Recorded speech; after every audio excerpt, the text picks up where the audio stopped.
Iya, Kristen atau Islam yang benar. Tapi jangan jangan Tentu klaim loh, jangan klaim. Kita harus membuktikan itu. Silakan. betul, nggak boleh klaim ya. Ya, nggak boleh Nah, mengklaim. tentu tentu pertama-tama sekali untuk mengetahui Kristen apa Islam yang benar itu harus kembali kepada kitab suci itu sendiri. Betul, Yang kedua, konsep ketuhanannya. betul. Sudah menjadi rahasia umum dalam kekristenan, kitab sucinya itu banyak. Meskipun yang diakui itu hanya 4, pada hakikatnya kitab sucinya banyak sekali, sebanyak penulisnya. Lalu apa alasannya yang asli itu hanya ada 4, yang lain dikatakan apokrifa? Baik, Apa dasarnya? Itu baik. yang pertama. Yang kedua, masalah Satu-satu, Bang. ketuhanan. Bang, Sebentar, kalau sebentar, membahas nggak apa-apa. sesuatu itu kita kelarin satu, Bang. Jangan dua, satu aja belum. Kok udah Nggak kedua, apa-apa sekaligus ketiga, saja. keempat, Bang? Satu-satu. Kalau bahas itu satu kelar, baru dua, gitu loh. Setuju nggak?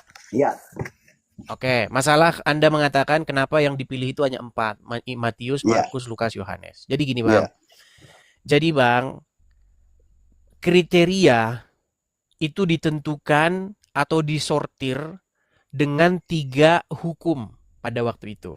Pertama, Injil-Injil tersebut harus apostolik. Apa sih arti apostolik? Apostolik itu berasal dari para rasul. Harus iya, apostolik. iya, iya, iya. Kemudian yang kedua, dia itu harus ortodoks. Pengajarannya di dalamnya itu harus pengajaran-pengajaran yang ortodoks. Terus yang ketiga, dia itu harus memenuhi syarat lagi, dia harus am am atau Katolik. Katolik di sini bukan Katolik Roma ya. Katolik itu artinya dia umum atau am. Jadi misalnya nih, di gereja sana itu ada, di gereja sana ada, di sana ada. Jadi udah dipakai semua umum dia. Nah, jadi harus memenuhi tiga kriteria tersebut. Nah, karena ada banyak Bang Injil-Injil yang lain. Injil-Injil yang dia itu pengajarannya tidak ortodoks, tidak berasal dari para rasul, dan juga dia tidak am atau tidak Katolik.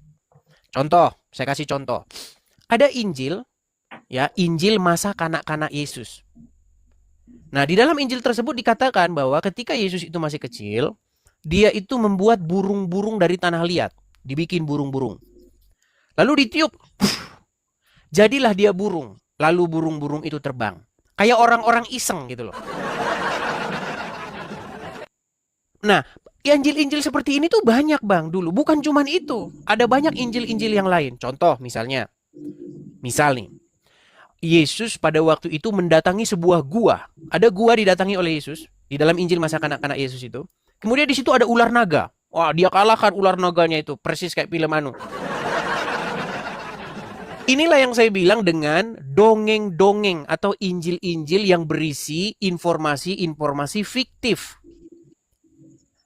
Tapi Injil-Injil tersebut nggak dibakar sama orang Kristen nggak. Dibiarin ada sebagai pelajaran. Tetapi itu memang tidak diyakini sebagai informasi-informasi yang benar. Karena begini bang, setiap tokoh-tokoh besar itu memang mengalami yang namanya distorsi. Ketika dia itu diceritakan ulang, ulang dan ulang, itu mengalami yang namanya penambahan-penambahan yang sebenarnya tidak benar. Seperti itu bang. Nah, jangan Iya, Anda pikir sedikit-sedikit. Jangan Anda pikir itu hanya terjadi kepada tokoh besar Yesus. Bang, kita punya tokoh besar. Negara kita ini punya tokoh besar namanya Bung Karno. Tahu nggak Anda? Seiring berjalannya waktu, orang itu nambah-nambahin cerita tentang Bung Karno. Contoh, Bung Karno itu katanya memiliki emas batangan yang jumlahnya banyak tersimpan di dalam gunung-gunung katanya. Itu adalah informasi-informasi fiktif yang dimunculkan belakangan. Itu terjadi ke setiap tokoh besar, Bang. Dan itu juga jangan Anda salah, itu terjadi juga kepada Muhammad. Di dalam sejarah umat Islam, ada banyak sekali informasi-informasi tentang Muhammad yang ternyata diketahui belakangan itu tidak valid. Makanya disebut sebagai hadis-hadis palsu, hadis-hadis doif. Yang sesungguhnya Muhammad tidak pernah ngomong gitu. Kita jujur-jujuran, Bang. Betul nggak yang saya bilang? iya, ada benarnya, ada benarnya. Iya. Jadi makanya Bang kita punya yang namanya kriteria untuk menentukan mana informasi yang betul. Makanya terpilihlah Oke, 4 Injil itu. Matius, oke, oke, Markus, oke, Lukas, Yohanes. Itu jawaban saya Bang. oke. Iya, Hmm. eh, Injil itu banyak. Berapa banyaknya? Sebanyak penulisnya. untuk memilah mana yang asli, mana yang palsu, yang memilahnya itu orang yang datangnya belakangan. Ya masa yang mau datangnya depan, Bang? Gimana? Ya, betul, betul, betul. Tidak mungkin orang yang datangnya depan, tapi belakangan. Nah, selisih selang waktunya itu sangat jauh sekali, puluhan tahun. Tidak ada kepastian bahwa Injil yang diakui asli dan dituduh apokrifa itu benar, nggak ada kepastian. Kriteria yang Anda sebutkan tadi, bagi saya itu tidak menjamin bahwa Injil yang diterima sekarang ini benar asli. Baik. Bukankah sebagian yang dianggap apokrifa itu adalah Injil-Injil yang ditulis oleh muridnya Yesus langsung? Sementara Injil-Injil yang ditulis oleh Matius, Lukas, Markus, kebanyakan di antara mereka adalah orang-orang yang tidak pernah ketemu dengan Yesus. Lalu bagaimana kita memvalidasi bahwa tulisannya itu memang benar? Baik. Baik, saya jawab ya, Bang ya. Oke, Iya, Bang. iya, iya. Ini yang disebut dengan for the sake of argument. Ya. Saya memasrahkan diri dulu untuk sementara waktu untuk ngikuti narasimu. Anggaplah bahwa apa kriteria-kriteria yang saya sebutkan dari tadi itu membuat Anda pesimis. Saya mau tanya sama Anda. Pasti, Saya mau tanya pasti. sama Anda. Lalu Anda menggunakan Al-Quran sebagai sumber rujukan tentang Yesus? Enggak harus begitu, enggak. Kita No. fokus bicara tentang Injil ya. Sebentar, Bang. Kita ini kan mencari the historical Jesus. Mencari tokoh Yesus yang benar-benar historis. Apa yang betul-betul dikatakan oleh Yesus, apa yang betul-betul dikerjakan oleh Yesus. Itu kan yang mau kita cari kan? Lalu Anda pesimis. Anda pesimis ini. Saya tidak mau Pasti siapapun yang menggunakan akalnya pasti pesimis. Makanya saya Karena bilang, nggak ada saya jaminan, ngikutin. tidak ada Ya, jaminan. saya ngikutin Anda dulu nih. Saya ngikutin Anda. Anggaplah Injil Matius, Markus, Ya. Lukas, Yohanes ini tidak memberikan informasi yang akurat tentang apa yang sesungguhnya diucapkan Yesus dan dikerjakan Yesus. Sekarang saya mau nanya sama Anda. Lalu, yang mau Anda jadikan sumber rujukan tentang Yesus itu adalah Al-Quran. Tentu saja bagi Kristen nggak seperti itu. Enggak, bagi Anda loh. Maksud saya Inilah Anda saya ini nggak seperti ini. bertanggung Maksud saya jawab. begini. Sebentar, Bang. Bang, Anda mengatakan bahwa kitab keempat Injil tersebut tidaklah tidaklah greget begitu digunakan sebagai sumber rujukan. Lalu Anda sebagai Iya. Muslim ingin menggunakan Al-Quran sebagai rujukan. Nggak harus seperti itu. Ya Nggak berarti Anda seperti bukan itu. seorang Muslim kalau begitu. Maksud saya begini, saya ingin mendapat jawaban Anda tentang status Injil ini. Injil yang Anda anggap sebagai asli. Sementara yang lainnya Anda anggap apokrifa, palsu. Bang, tadi kan Dasarnya apa? sudah saya utarakan, Bang. Iya, Jadi, Bang, itu dia yang ingin saya bantah. Tapi oke lah, kita tinggalkan saja itu. Kalau jangan memang, dulu sampai selesai dulu. Anda ini melemparkan satu syubhat, Anda melemparkan satu permasalahan tanpa sebuah jawaban. Kalau iya, memang karena kriteria yang Anda sebutkan tadi itu nggak bisa dijadikan acuan, tidak bisa iya dijadikan pembenaran sudah. untuk memastikan Iya, bahwa makanya Injil itu memang Bang, asli. Anda ngerti nggak arti for the sake of argument? Tahu nggak artinya? Enggak. Begini loh, Bang. Anggaplah apa yang Anda katakan itu benar. Untuk sementara waktu, saya ngikutin kemauan Anda nih. Anggaplah bahwa yang Anda katakan itu benar. Lalu, sekarang untuk mencari sumber rujukan tentang sesungguhnya Yesus ngomong apa dan sesungguhnya Yesus mengerjakan apa, lalu kita harus pakai apa? Kumpulkan semua Injil-Injil yang dianggap apokrifa itu. Berarti Jangan Al-Quran nggak ditolak berguna? mentah-mentah. Sebentar, Al-Quran berguna nggak untuk merekonstruksi? Berguna juga. Adakan perbandingan. Baik, Adakan baik. perbandingan. Saya gunakan logika Anda. Sebentar. Sedikit, Bang. Tenang, Bang. Injil-Injil yang dianggap apokrifa itu harus diambil. Bang, begini.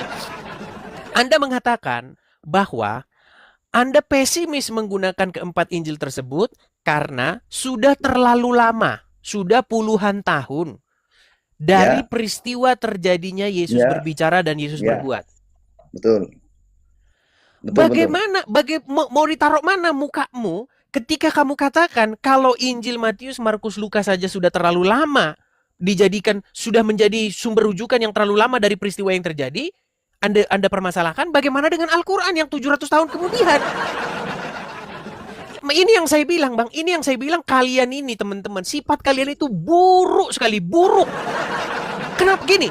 Contoh ya, ini Matius, Markus, Lukas, Yohanes ini ditulis puluhan tahun setelah peristiwa Yesus ngomong apa dan Yesus berbuat apa. Maka informasi ini tidak bisa diterima. Informasi yang diterima adalah Al-Quran. Karena Al-Quran ini menceritakan 700 tahun setelah peristiwa terjadi Yesus ngomong apa dan Yesus berbuat apa. Makanya saya bilang, Bang, kalian ini nggak ada gendeng dan korelasinya di tidak situ, waras lagi. Edis. Jadi begini, kami Bang, kalian meyakini ini memang Al-Quran. gendeng dan gak waras lagi, Sebentar, Bang. Gak waras lagi. Sebentar, Al-Quran ini kami yakini datangnya dari Allah, dari Tuhannya Yesus. Nah, ini Artinya kalau udah kayak informasi. begini udah susah.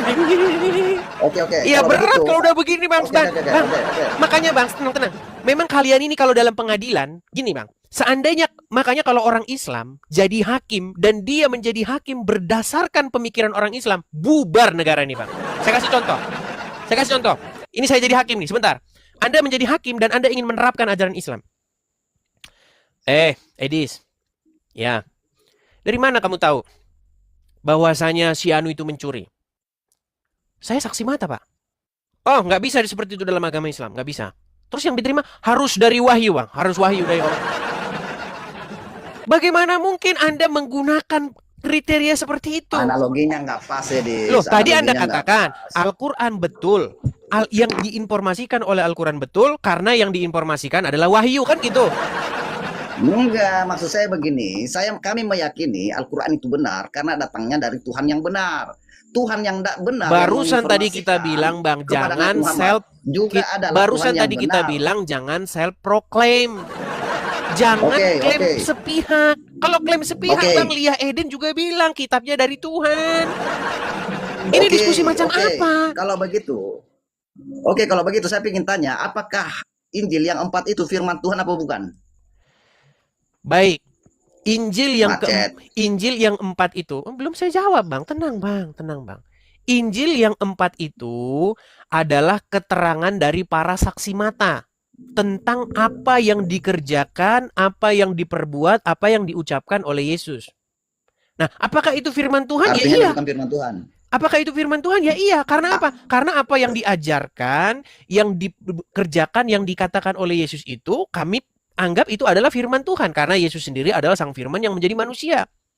Makanya apa yang diajarkan, apa yang diajarkan itu didengar oleh para saksi mata, kemudian ditulis, dibukukan. Supaya apa? Supaya generasi-generasi selanjutnya itu bisa tahu apa yang benar-benar diucapkan oleh Yesus dan apa yang benar-benar dikerjakan oleh Yesus. Iya, oke.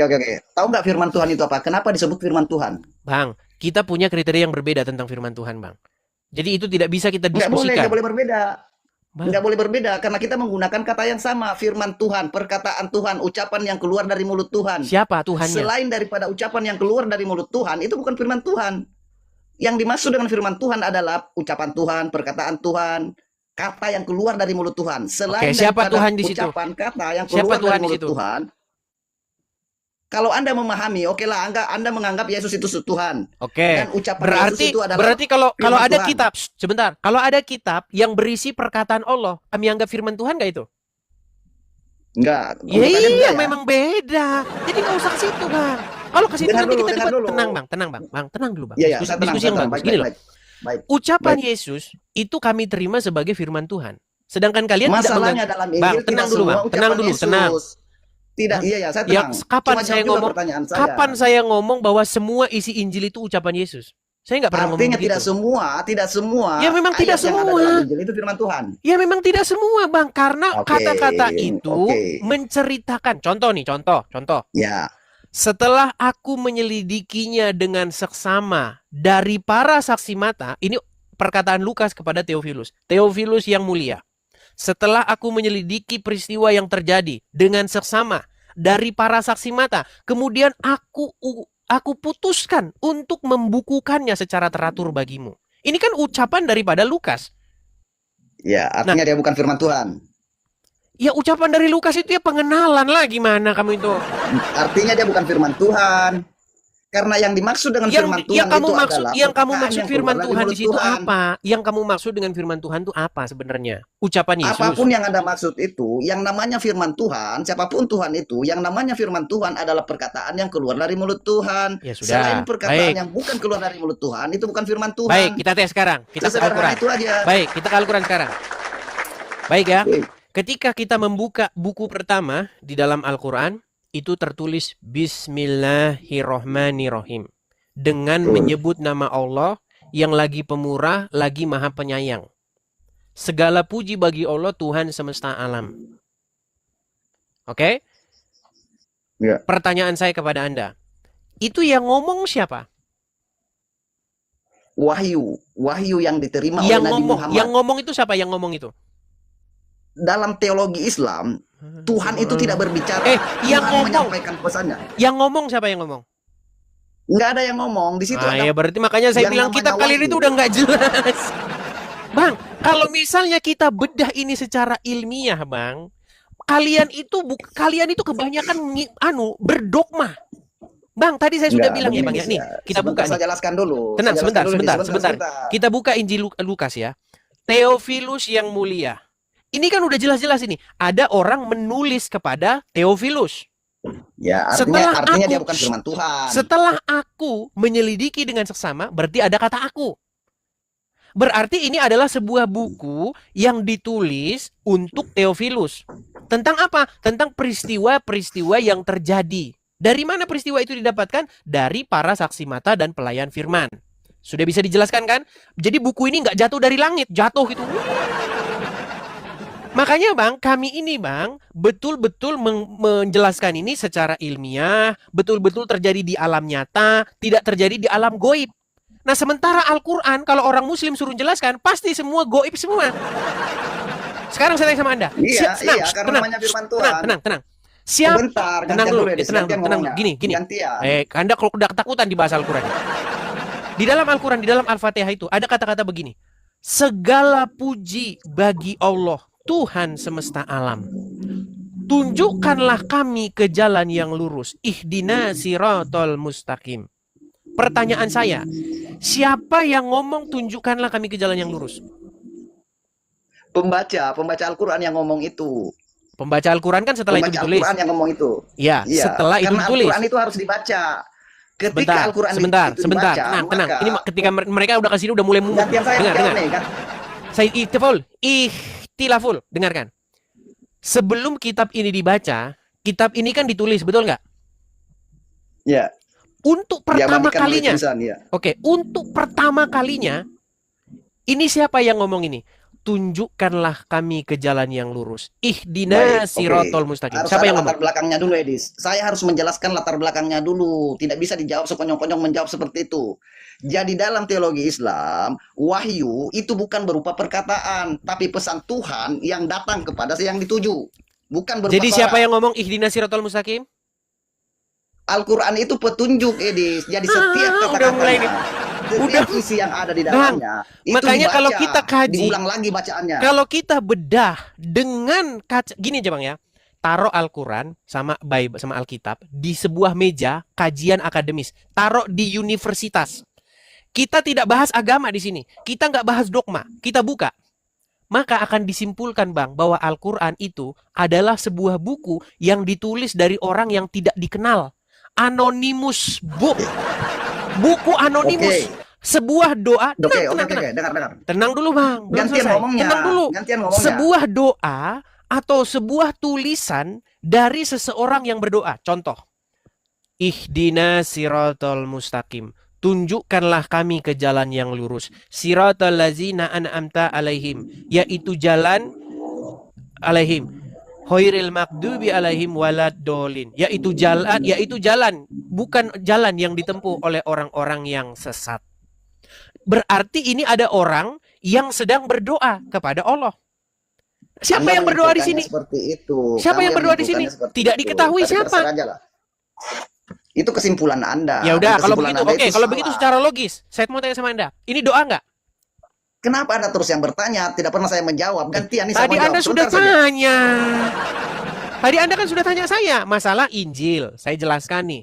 Saya jelaskan Injil ini Bang bukan buku jatuh dari langit. Injil ini ditulis, ada prosesnya, ada penjelasannya. Injil itu bukan buku yang jatuh dari langit, tapi ditulis berdasarkan pemahaman, pemikiran dan penelitian si penulisnya, Markus, Matius, Lukas. Terus maksud kamu harus jatuh dari langit? Enggak juga. Al-Quran tidak jatuh dari langit. Ya udah, kalau begitu ini Al-Fatihah ini, Anda setuju nggak bahwa Al-Fatihah ini adalah sebuah doa? Itu doa, sebagian dari doa. Oke, doa. Itu siapa doa, di sini?